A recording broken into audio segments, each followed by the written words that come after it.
Oh, this summer I made my garden a little bit earlier. I started May 12th, and you're supposed to start around May, the long weekend in May. But I planted the corn and the potatoes in May 12th, and it's now about 8 feet tall, and it's looking very healthy. And I planted 75 stalks. We had winds close to 100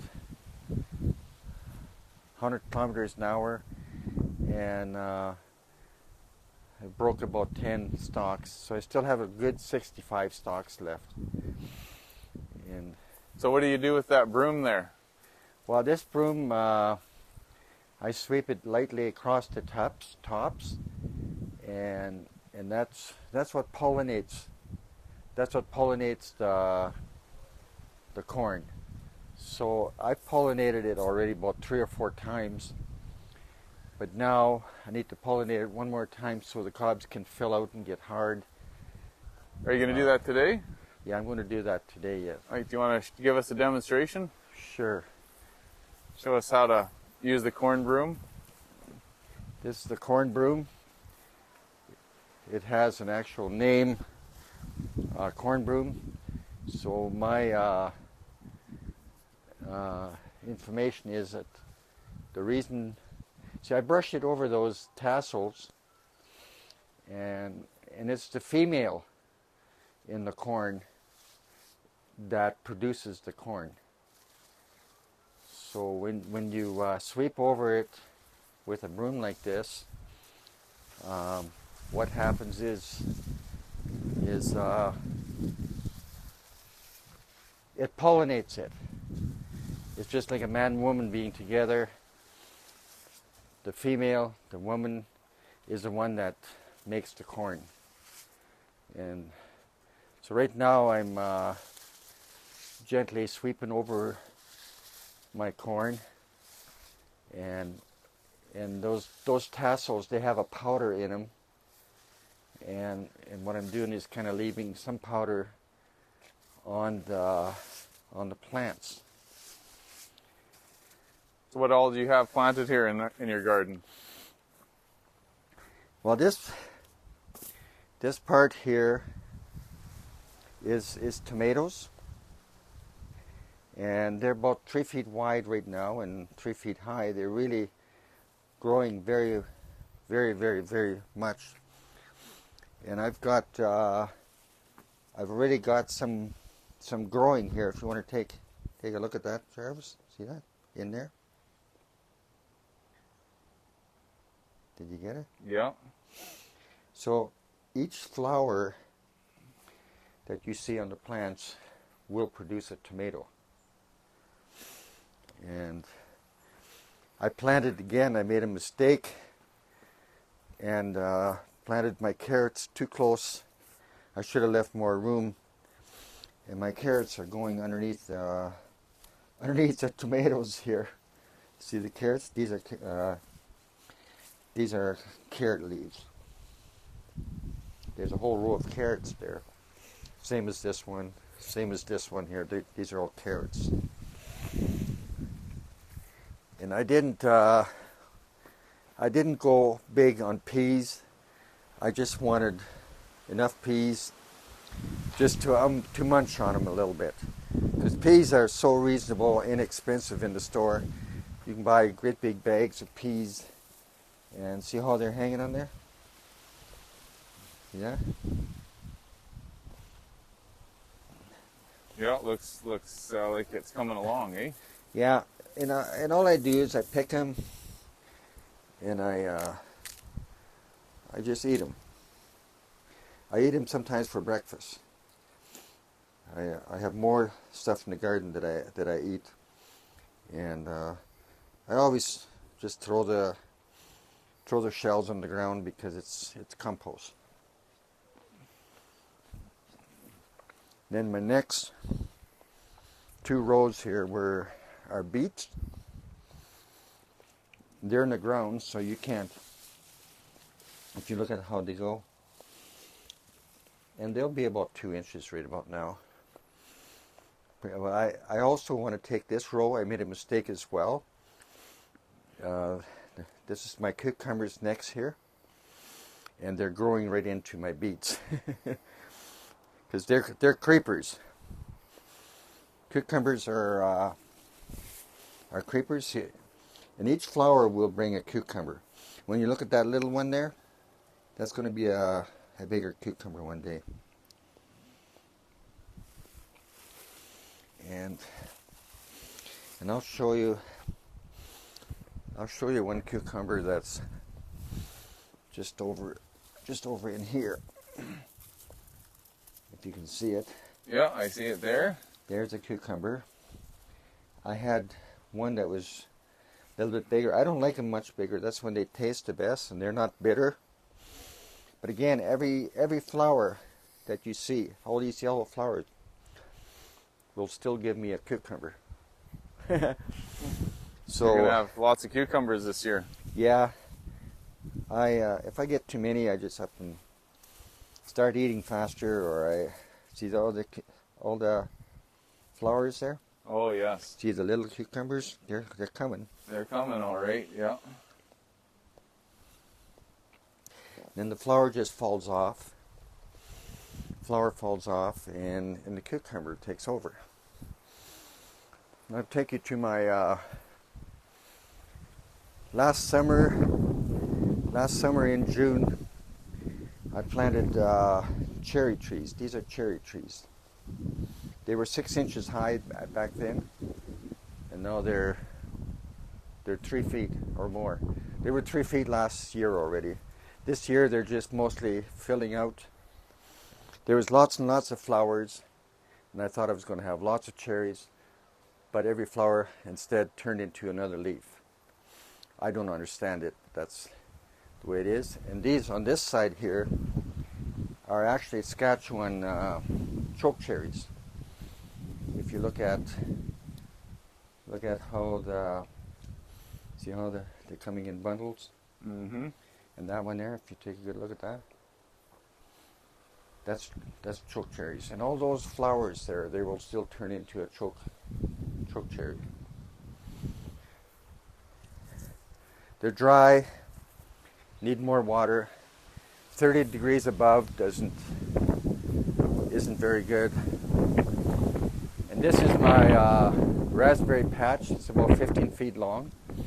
And if you look at this guy here, all the red ones, they're on there. Yeah, you just pick them like that and eat them. I've got 3 gallons in the freezer right now of 3 4-liter pails. That's incredible. This is a big raspberry patch. See, there's more there, eh? See there. Oh yeah, they are looking nice. There's more there. I didn't pick them this morning, so it's going to be a 2-day pick tomorrow. And I picked them really clean in this area here a couple days ago. So, see, I can see way out here. I could see from standing there.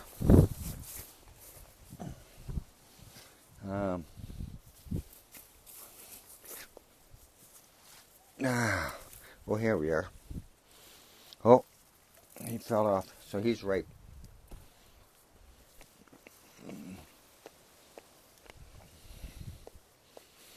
Okay. Now what I do mostly, I just stand and eat while I'm here. See, 2 there.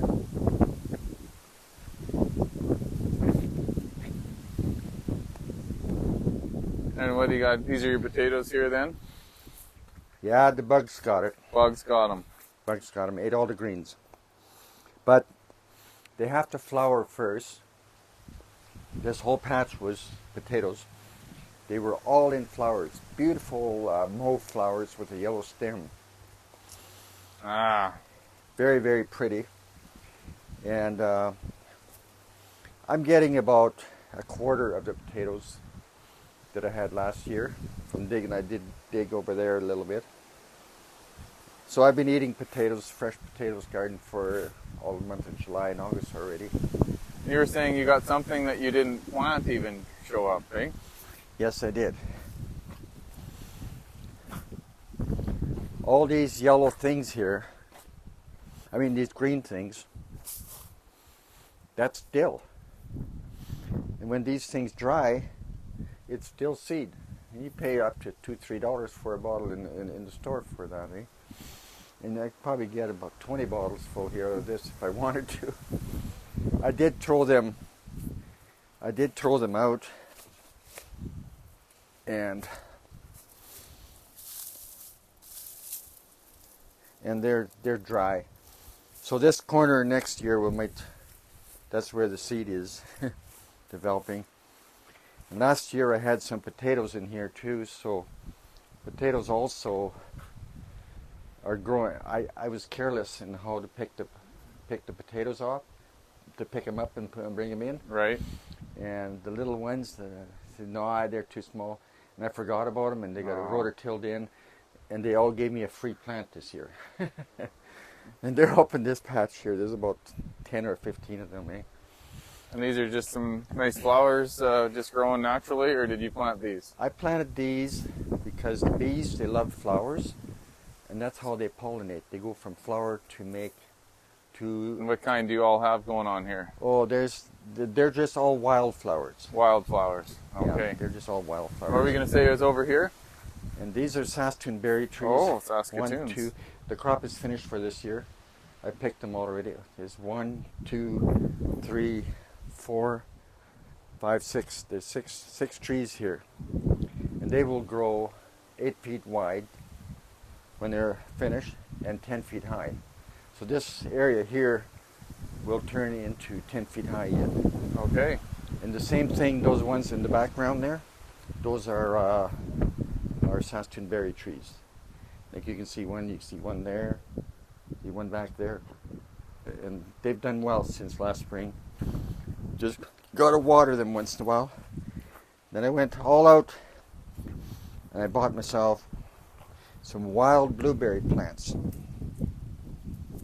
And how did they turn out? It's the hardest thing to grow.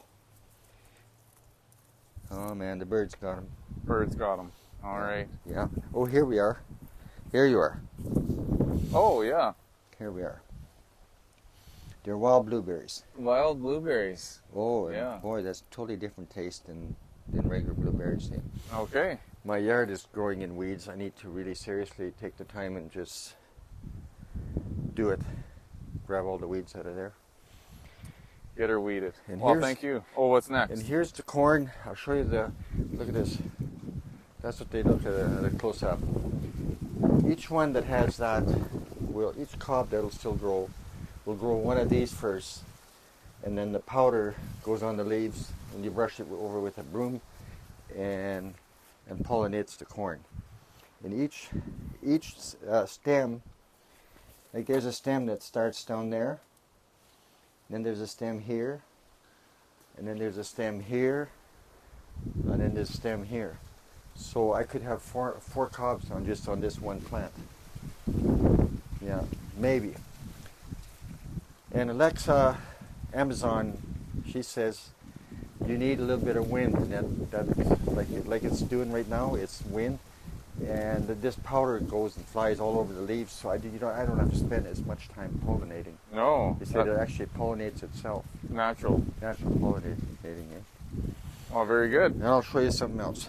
Oh, we got one more thing to see here, folks. Ah, what is this? This is my apple tree. What kind of apples have we got in here? These are crab apples crossed with a Granny Smith apple. Okay. Bark. You take the bark from a Granny Smith apple, and every year they're getting bigger and bigger and bigger. They were only 1 inch 4 years ago.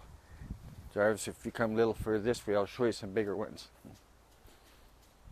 See, if you look up there, they're bigger. Eh? Oh, yeah. And here, see that? Yeah, look at the size of Oh, those. look at those two there. Oh, boy. See, that's almost the size you'd find in the store already. Yeah, that's a They're not big very one far right off. there.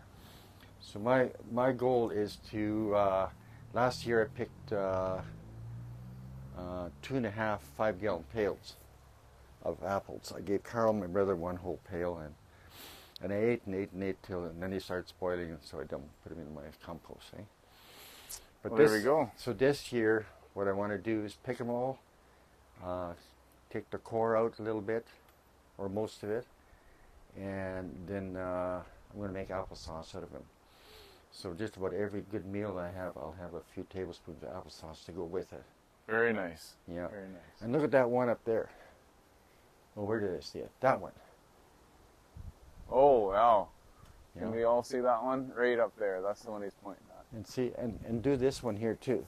See the bottom, how it's like it's a two-part apple. See how the two-part, it's got the line going through it? Yeah. That's what a Granny Smith kind of looks like on the bottom. Right. Here's one we can get a real close up. Or a Golden Delicious. Yeah. Okay. Well, I've got enough apples here that I could eat myself silly forever and ever and ever. You know what I mean? Well, there's a tour here in Abe's garden. We hope you enjoyed.